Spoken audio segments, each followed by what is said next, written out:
Sir Vellappally നടേശന്റെ ലീഗിനെതിരായ പരാമർശം ആ പരാമർശം മോശമായിപ്പോയി എന്നാണ് കെ.സി. വേണുഗോപാലിന്റെ അഭിപ്രായം. വി.ഡി. സതീശന്റേതും മറച്ചൊന്നുമല്ല.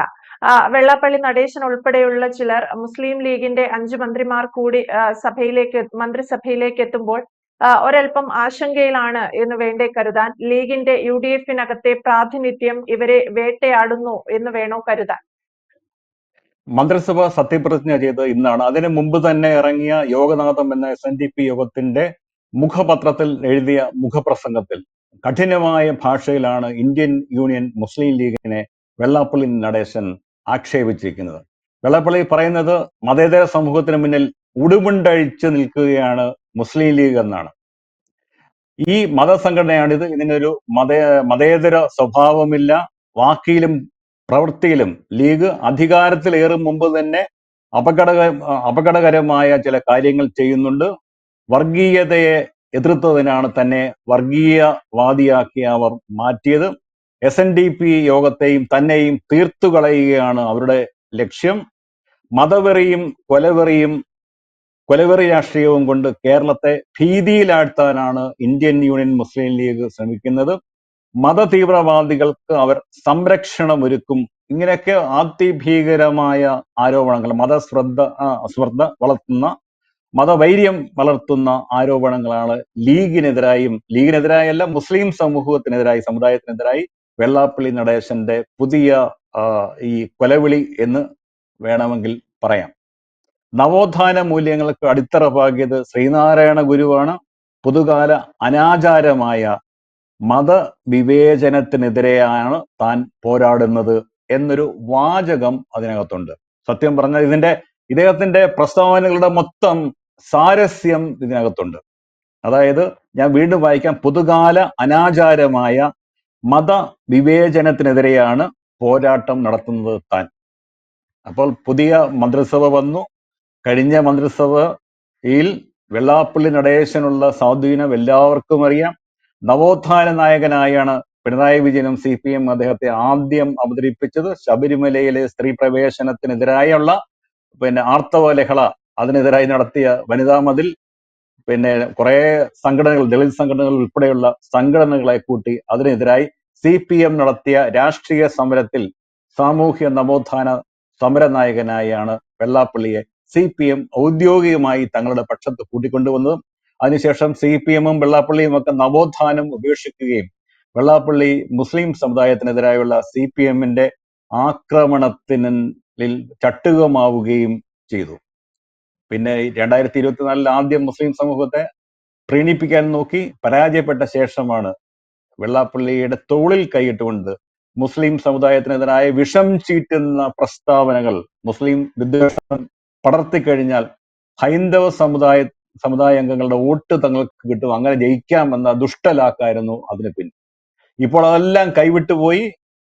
തിണ്ണ നിരങ്ങുന്ന വെള്ളാപ്പള്ളി നടേശന്റെയോ സുകുമാരൻ നായരുടെയോ തിണ്ണ നിരങ്ങുന്ന മുഖ്യമന്ത്രിയല്ല ഇപ്പോൾ കേരളം ഭരിക്കുന്നത്. അദ്ദേഹത്തിനെതിരായൊക്കെ ഒത്തിരി പറഞ്ഞു നോക്കി. എങ്ങനെയെങ്കിലും അദ്ദേഹത്തെ 2 വോട്ട് അദ്ദേഹത്തിനെതിരായി ചെയ്യിച്ച് മാറ്റി നിർത്താനൊക്കെ നോക്കി. പക്ഷെ ഒന്നും സംഭവിച്ചില്ല. ഇങ്ങനെ ഹതാശനായി ഇരിക്കുമ്പോഴാണ് ഇനി അദ്ദേഹം ചെയ്യാൻ പോകുന്നത് എന്താണ്?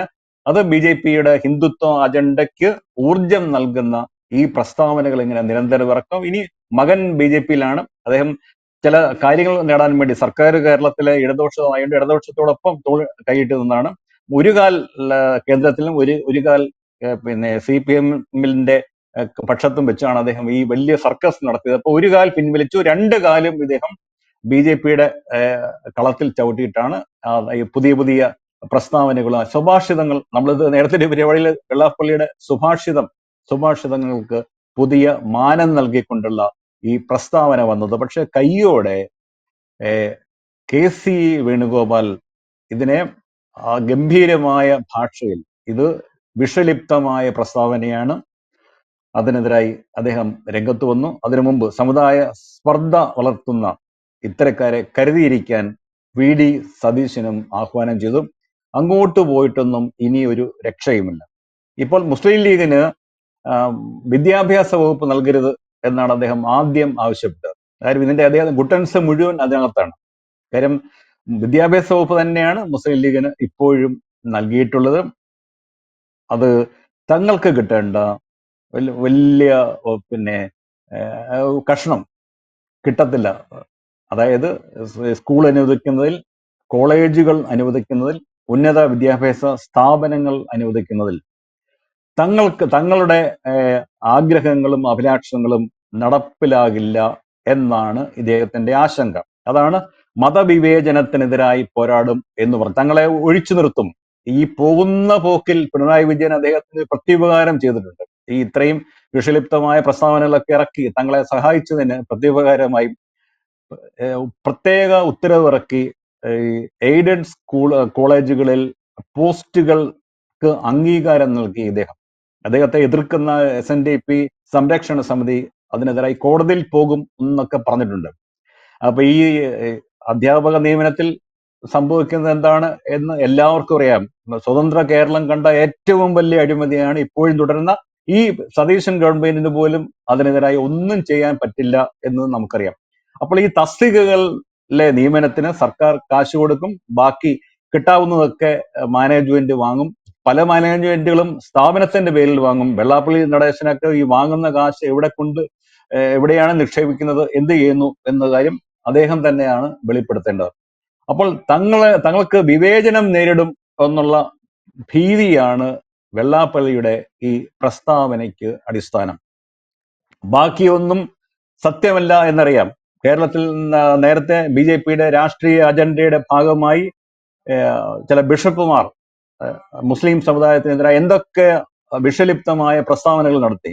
ലവ് ജിഹാദിന്റെ പേരിൽ മുസ്ലിങ്ങൾ ബാക്കി സമുദായത്തിലുള്ള മതത്തിലുള്ള ആൾക്കാരെ ആകർഷിച്ചു കൊണ്ടുപോയി മതം മാറ്റുന്നു എന്ന ഒരു ആരോപണം, മയക്കുമരുന്ന് നൽകി മതപരിവർത്തനം നടത്തുന്നു എന്ന ആരോപണം, ഇതൊക്കെ നടത്തിയ ബിഷപ്പുമാർ ഇപ്പോഴും നിയമ നടപടികൾക്ക് വിധേയമാകാതെ തലയുയർത്തി പിടിച്ച് നിൽക്കുന്ന ഒരു കേരളമാണ് ഉള്ളത്. പക്ഷെ മുസ്ലിം ലീഗ് അതിന്റെ രാഷ്ട്രീയ പാരമ്പര്യത്തിൽ ഒരുവിധ മതസ്പർദ്ധയും വളർത്തിയ പാരമ്പര്യമില്ല. ലീഗിന്റെ CH മുഹമ്മദ് കോയ ഉൾപ്പെടെയുള്ള മന്ത്രിമാർ വിദ്യാഭ്യാസ രംഗത്ത് വലിയ വിപ്ലവത്തിന് നേതൃത്വം നൽകിയ ആൾക്കാരാണ്. ഉച്ചഭക്ഷണ സ്കീം ഉൾപ്പെടെയുള്ള ഒട്ടേറെ പദ്ധതികൾ നടപ്പിലാക്കിയത് ലീഗിന്റെ കാലത്താണ്. കേരള സർവകലാശാല ഒഴികെയുള്ള മിക്ക സർവകലാശാലകളും സ്ഥാപിക്കപ്പെട്ടത് UDFും ലീഗും മന്ത്രിമാരായിരുന്ന UDF മന്ത്രിസഭയും അതിൽ മുസ്ലിം ലീഗിന്റെ മന്ത്രിമാരും ഉണ്ടായിരുന്ന കാലത്താണ് എന്ന് നമുക്കറിയാം. മലപ്പുറം, പാലക്കാട് ഉൾപ്പെടെയുള്ള കേരളത്തിന്റെ പിന്നാക്ക പ്രദേശങ്ങളിൽ ധാരാളം സ്കൂളുകളും കോളേജുകളും ആരംഭിച്ചതും ലീഗ് വിദ്യാഭ്യാസ വകുപ്പ് കൈകാര്യം ചെയ്തിരുന്ന സമയത്താണ്. SNDP യോഗത്തിന് ഉൾപ്പെടെ മലപ്പുറം ജില്ലയിലെ ധാരാളം സ്ഥാപനങ്ങൾ, വിദ്യാഭ്യാസ സ്ഥാപനങ്ങൾ അനുവദിച്ചു. അതിൽ ഒരുവിധ വിവേചനവും അവർ നടത്തിയതായി ഇന്നേ വരെ വെള്ളാപ്പള്ളി നടേശൻ ഒഴികെ ആരും ആരോപണം ഉന്നയിച്ചില്ല. മതവൈര്യം വളർത്തുന്ന ഒരു നടപടിയും ലീഗിന്റെ ഭാഗത്തുനിന്ന് ഉണ്ടായിട്ടില്ല. മാത്രം മതേതരമായ ഒരു പ്രസ്ഥാനമാണ് ഇന്ത്യൻ യൂണിയൻ മുസ്ലിം ലീഗ്. അതിന്റെ പേരിലെ ലീഗിന്റെ പേരിലെ മതമുണ്ട്. അവിടെ യോഗങ്ങൾ ആരംഭിക്കുന്ന മതപരമായ ചടങ്ങുകളിലൂടെയാണ്. അതെല്ലാം ശരി തന്നെ. പക്ഷെ തിരൂരങ്ങാടിയിൽ AK ആന്റണിയെ മത്സരിപ്പിച്ച് വിജയിപ്പിച്ച പാരമ്പര്യം ഇന്ത്യൻ യൂണിയൻ മുസ്ലിം ലീഗിനുണ്ട്. ഏറ്റവും അവസാനത്തെ തെരഞ്ഞെടുപ്പിൽ തവനൂരിൽ VS ജോയിയെ വലിയ ഭൂരിപക്ഷത്തിൽ വിജയിപ്പിച്ചു. KT ജലീലാണ് അവിടെ തോറ്റത്. വയനാട് ലോക്സഭാ മണ്ഡലത്തിൽ ഭൂരിപക്ഷം പ്രദേശങ്ങളിലും ലീഗിന് വലിയ സ്വാധീനമുണ്ട്. മുസ്ലിം ജനവിഭാഗം താമസിക്കുന്ന പ്രദേശങ്ങളാണ് അതിൽ കൂടുതൽ ഉൾക്കൊള്ളുന്നത്. അവിടെ രാഹുൽ ഗാന്ധിക്കും വലിയ ഭൂരിപക്ഷം നൽകി. അതിനുശേഷം പ്രിയങ്ക ഗാന്ധിക്ക് അതിനേക്കാട്ടിലും വലിയ ഭൂരിപക്ഷം നൽകി വിജയിപ്പിച്ച പാരമ്പര്യമാണ് ലീഗിന് ഉള്ളത്. ഇങ്ങനെ ഒരു പ്രസ്ഥാനം മലപ്പുറത്ത് മുസ്ലിം ഭൂരിപക്ഷ പ്രദേശത്ത് ഉള്ളത് കൊണ്ടാണ് തീവ്രവാദ രാഷ്ട്രീയത്തിന് അവിടെ വേര് പിടിക്കാൻ പറ്റാതെ പോയതും കേരളത്തിൽ മതസൗഹാർദ്ദം ഏറ്റവും കൂടുതൽ നിലനിൽക്കുന്ന പ്രദേശമായി ഈ മലപ്പുറം ഉൾപ്പെടെയുള്ള മലബാറിലെ പ്രദേശങ്ങളും നിലനിൽക്കുന്നതിന് അടിസ്ഥാനം ലീഗിന്റെ ഈ മതേതര സ്വഭാവമാണ്. അതുകൊണ്ട് ഒരു കാരണവശാലും തന്റെ കാര്യസിദ്ധിക്ക് വേണ്ടിയും നിക്ഷിപ്ത താല്പര്യത്തിന് വേണ്ടിയും ആണ് എങ്കിൽ പോലും ഇത്തരം പ്രസ്താവനകൾ നടത്താൻ മതേതര സമൂഹം ഒരു കാരണവശാലും ഇദ്ദേഹത്തെ, വെള്ളാപ്പള്ളി നടേശനെ അനുവദിക്കാൻ പാടില്ല. ഇത്തരം പ്രസ്താവനകൾ അതിര് വിടുകയാണെങ്കിൽ നിയമപരമായ നടപടികൾ അദ്ദേഹത്തിനെതിരായി സ്വീകരിക്കാൻ പുതിയ സർക്കാർ തയ്യാറാകണം എന്നാണ് കേരളത്തിലെ ജനാധിപത്യ വിശ്വാസികൾ പ്രതീക്ഷിക്കുന്നത്. ഒരുപക്ഷെ ഞാൻ ഉൾപ്പെടെയുള്ള ആൾക്കാർ അങ്ങനെ ഒരു ആവശ്യം പരസ്യമായി ഇപ്പോൾ ഉന്നയിക്കുകയും ചെയ്യുന്നുണ്ട്. യെസ്, ഇത്തരത്തിൽ വെള്ളാപ്പള്ളി നടേശൻ മന്ത്രിസഭ രൂപീകരിക്കുന്നതിന് മുൻപ് തന്നെ ഉയർത്തിയ ഒരു വിമർശനമായിരുന്നു. വലിയ വിമർശനമാണ് ഉയർത്തിയിരിക്കുന്നത്. വലിയ വിമർശനം എന്ന് പറഞ്ഞാൽ അതികഠിനമായും മുസ്ലിം ലീഗിനെ അതിരൂക്ഷമായ ഭാഷയിൽ തന്നെ വെള്ളാപ്പള്ളി നടേശൻ വിമർശിച്ചിരിക്കുന്നു. ബി.ഡി. സതീശനും കെ.സി. വേണുഗോപാലും മറുപടിയുമായി രംഗത്തെത്തിയിട്ടുണ്ട്. പ്രദീപ് സാർ സൂചിപ്പിച്ചതുപോലെ നിലയില്ലാ കയത്തിൽ തുഴയുകയാണോ വെള്ളാപ്പള്ളി നടേശനും അതേപോലെ NSS സെക്രട്ടറി സുകുമാരൻ നായരും എന്നതൊക്കെ ഒരു വലിയ ചോദ്യമാണ്. ഇത്തരത്തിൽ തിരിച്ചും മറിച്ചും ആഞ്ഞു ചവിട്ടിയാൽ വീണ്ടും CPM അധികാരത്തിൽ വരുന്ന മുറയ്ക്ക് തങ്ങൾക്കും ഒരു സ്ഥാനം ലഭിക്കും എന്നൊരു പക്ഷേ പ്രതീക്ഷിച്ചിട്ടുണ്ടാകാം. ആ പ്രതീക്ഷകൾക്കാണ് മങ്ങലേറ്റിരിക്കുന്നത്. ഇനി മുസ്ലിം ലീഗിനെ നിരന്തരം കുറ്റപ്പെടുത്തുക എന്ന ആയുധമാണ് പുറത്തെടുക്കുന്നത് എന്നതും കണ്ടറിയണം. വ്യക്തമാണ്. Thank you sir.